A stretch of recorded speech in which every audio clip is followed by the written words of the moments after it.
Hello বন্ধুরা, আমি অনু update with অনু চ্যানেলে তোমাদের স্বাগত। আমি চলে এসেছি গৃহপ্রবেশ সিরিয়ালের আপডেট নিয়ে। গৃহপ্রবেশ সিরিয়ালে তো দেখা যাচ্ছে রায়বাড়িতে শুরু হয়ে গেছে পান্তা ভাতের পিকনিক। আর এই পান্তা ভাতের পিকনিক করে ছোট কাকি আর মেজো কাকির ঝগড়া মিটে গেছে, তাদের মধ্যে ভাব হয়ে গেছে। এরপর আদির ঠাম্মি তার শ্বশুর বাড়ির কথা বলে, তার শ্বশুর বাড়িতে নাকি ঘুমটা দিয়ে থাকতে হতো, আগে নাকি ছেলেরা খেত, তারপর নাকি মেয়েরা খেত, তখন খুব গল্প করতো, শাশুড়ি নাকি খুব শাসন করে রাখতো, আবার খুব ভালোও বাসতো। আর এখন রায়বাড়ির মেয়েরা মিলে মিশে কতই না ভালো আছে। সেবন্তী বলে, আচ্ছা মা, আমিও তো আপনার কাছ থেকেই শিখেছি, আমিও তো যেমন শাসন করি আমার বৌমাদের, আমি আবার বৌমাদের ভালোবাসি, সেটা তো মানতে হবেই। শুভ বলে, না মা, আগে তো তোমার সাথেও আমার কত ঝামেলা ছিল, তুমি তো আমাকে মেনে নিতে পারোনি। সেবন্তী বলে, তুই শুভ আর এইসব কথা বলিস না, এখন থেকে তুই আমার মেয়ে। ঠিক সেই সময় ডোনার ফোন চলে আসে, ডোনা কাজের নাম করে বেরিয়ে যায়, সেবন্তী আটকায় না। সেবন্তী বুঝতে পারে যে কেউ কাজ করতে চাইলে তাকে আটকানোটা উচিত নয়। আর তাছাড়া কালকে তো বলেছিল সুমিতের বউ আসলে সে যদি কাজ করতে চায় তাকেও তো কাজ করতে দেওয়া হবে, তাহলে সেটাও তো মানতে হবে না। সেই জন্য আমি আর কিছু বললাম না। এখন পূর্বী ছেলেকে নিয়ে যেহেতু কথা উঠেছে, পূর্বী রেগে টেগে সেখান থেকে বেরিয়ে যায়, বলে যায় যে জিনিয়ার সাথেই নাকি সে সুমিতের বিয়ে দেবে, আর জিনিয়া নাকি কাজও করবে। শুভ ভাবছে যে রায়বাড়ি থেকে এই অশান্তি আর যাচ্ছে না।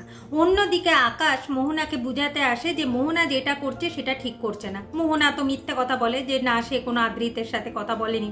এরপর সে ইচ্ছাকৃতভাবে আপেল কাটতে গিয়ে হাত কাটিয়ে বসে।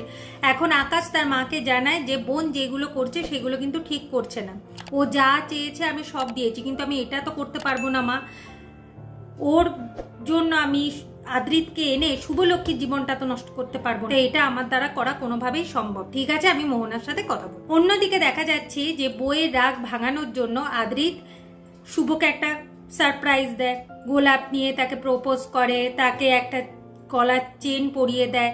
এখন শুভ ভাবে যে ঘুষ দিয়ে বুঝি তার রাগ অভিমান ভাঙানো হচ্ছে। আদি বলেন, না, আমি জানি এসব ঘুষ দিয়ে কিছু হবে না, ভালোবেসে আমার বইয়ের রাগ অভিমান ভাঙাতে হবে, আমি তো সেটা জেনে গেছি। এই বলে আদি শুভ যখনই রোমান্টিক সময় কাটায় সেখানে সব ভাই বোনেরা চলে আসে, দাদু ঠাম্মি চলে আসে, আর ওরা দুজন একটু লজ্জাতেই পড়ে যায়। তবে ওদের এই ভালোবাসার মুহূর্ত দেখে, ওদের এই টান দেখে সুমিতের মন খারাপ হয়। সুমিত নিজের ঘরে গিয়ে তুলিকে মিস করতে থাকে। শুভ বুঝতে পারে, শুভ তাই সুমিতের কাছে এসে তুলিকে ফোন করতে থাকে। তুলি তো ফোন রিসিভ করে না, ফোন রিসিভ করবে কেন?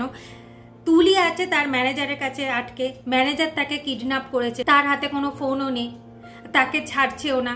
তুলি মনে মনে ভাবছে যদি সুমিত তাকে বাঁচায় তাহলে কতই না ভালো হয়, সুমিত আবার তাকে ভুলে যায়নি তো।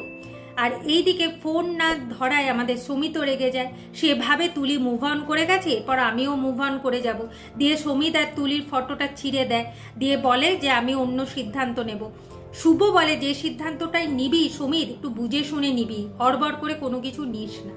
এভাবে আজকের পর্বটা শেষ হয়ে যাচ্ছে। আশা করি আজকের পর্বটা তোমাদের ভালো লাগবে। ভিডিওটা ভালো লাগলে লাইক, শেয়ার ও সাবস্ক্রাইব করে দিও। ভিডিওটা দেখবার জন্য অসংখ্য ধন্যবাদ।